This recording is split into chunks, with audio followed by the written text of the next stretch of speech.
Felt like more commercial than live game. $60 million ex-NBA star not fully sold on revamped All-Star, calls it money-driven spectacle. In an attempt to revamp the All-Star game, the NBA tested out a new format in Golden State this year. Following the first look at the altered product, one former player sounded off against the change. Instead of doing two teams comprised of the top stars in each conference, the player pool was drafted into 3 squads. They then competed in a mini-tournament, with the winner of the Rising Stars game being the 4th team. On FanDuel TV's Run It Back on Monday, Chandler Parsons was asked his thoughts on the NBA's effort to improve the overall product of the All-Star game.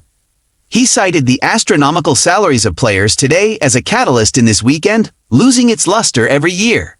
"I'll give them credit for trying anything to make this weekend better," Parsons said. "At the end of the day, these guys are making way too much money. They already have all the recognition, all the fame, all the clout they could possibly ever imagine. This weekend doesn't move the needle for them."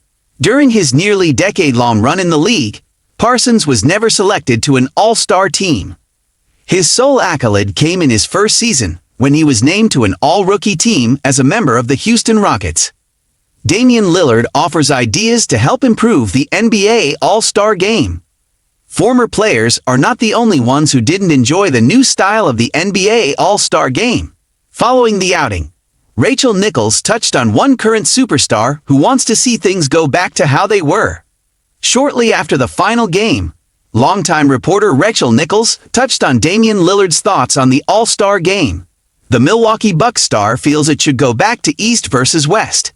He also brought up the idea of the game deciding home court advantage in the finals to help incentivize players. Lillard also offered one more idea to help improve the NBA All-Star game. He feels it should be earlier in the year, closer to the halfway point to be exact. Lillard's reasoning was that players now are trying to preserve their bodies with the playoffs right around the corner.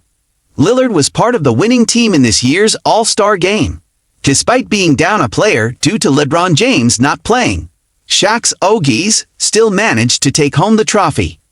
Lillard's squad was led by Steph Curry, who took home MVP honors when things were all said and done.